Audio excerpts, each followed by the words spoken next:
તો સપ્ટેમ્બર માસમાં નર્મદા નદીમાં આવેલું પૂર કુદરતી પૂર નહીં પરંતુ માનવ સર્જિત અને ભાજપ સર્જિત પૂર હોવાનો ચોંકાવનારો વિસ્ફોટ આમ આદમી પાર્ટી દ્વારા કરવામાં આવ્યો છે,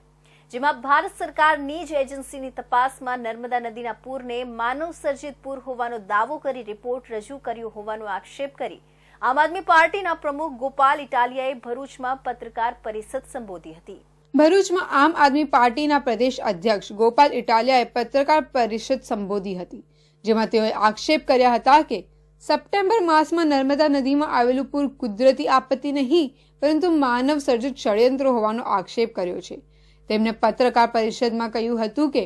સરકારની જ નર્મદા કંટ્રોલ ઓથોરિટી ભારત સરકારના એક એજન્સી છે અને એ એજન્સીના જ એન્જિનિયરો અને અધિકારીઓ કર્મચારીઓ નર્મદા નદીમાં પૂર બાબતે તકેદારી રાખવાની હોય છે ને તેમણે આ બાબતે નર્મદા નદીમાં આવેલા પૂર અંગે નિરીક્ષણ કર્યું છે, જેમાં 12 કલાક પહેલા નર્મદા નદીમાં સરદાર સરોવરના ડેમના દરવાજા ખોલી પાણી છોડ્યું હોય તો ભરૂચ અંકલેશ્વરમાં પૂરની સ્થિતિ નિર્માણ ન થયું હોત।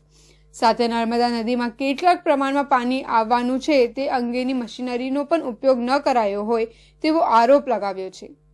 સાથે ભાજપના લોકોએ 17મી સપ્ટેમ્બરે પ્રધાનમંત્રીના જન્મદિવસના વધામણા લેવા માટે મોટા પ્રમાણમાં નર્મદા ડેમમાં પાણીનો સંગ્રહ કર્યો હોય એક સાથે પાણીનો પ્રવાહ છોડવામાં આવતા ભરૂચ અંકલેશ્વર કાંઠા વિસ્તારમાંથી પૂરની સ્થિતિનું નિર્માણ થયું હતું,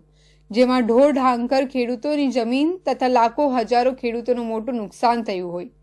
જેના પગલે નર્મદા નદીમાં આવેલું પૂર માનવ સર્જિત પૂર હોવાનું ભારત સરકારના જ રિપોર્ટમાં સામે આવતા આગામી દિવસોમાં નામદાર ગુજરાત હાઈકોર્ટમાં જવાબદાર અધિકારીઓ અને નેતાઓ સામે કાર્યવાહી થનાર હોવાનો આક્ષેપ પણ પત્રકાર પરિષદમાં આમ આદમી પાર્ટીના અધ્યક્ષ ગોપાલ ઇટાલિયાએ કર્યો છે। ગયા સપ્ટેમ્બર મહિનામાં 2023માં ભરૂચ અને અંકલેશ્વર વિસ્તારમાં ભાજપ સર્જિત પૂર આવ્યું હતું કે આ પૂર કુદરતી કારણોથી આવેલ નથી પરંતુ ભાજપ દ્વારા કરવામાં આવેલ ગંભીર ષડયંત્રના ભાગરૂપે આ પૂર આવ્યું છે। આજે જ્યારે હું બોલી રહ્યો છું ત્યારે નર્મદા કંટ્રોલ ઓથોરિટી ભારત સરકારની એક સંસ્થા છે। આ સંસ્થાના સદસ્ય એટલે કે એન્જિનિયરોએ અહીંયા નર્મદા વિસ્તારમાં આખા નદીના કમાન્ડ એરિયામાં તપાસ કરેલી અને એનો એક અહેવાલ આપવાની સમગ્ર માહિતી સામે આવી છે માધ્યમોના દ્વારા। આ અહેવાલમાં નર્મદા કંટ્રોલ ઓથોરિટીના અહેવાલમાં એવું સ્પષ્ટ જણાવાયું છે કે જો 12 કલાક પહેલા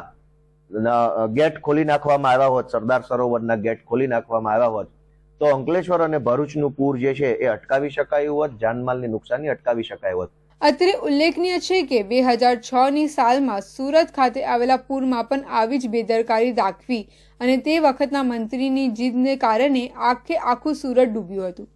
અને અહીંના લોકોની જાન અને માલને મોટા પ્રમાણમાં નુકસાન થયું હતું, જેને લઈને પણ ખૂબ હોબાળો થયો હતો, પરંતુ એ મામલામાં પણ હજી સુધી આટલા વર્ષ વીતી ગયા પછી પણ કોઈ કાર્યવાહી કરવામાં આવી નથી।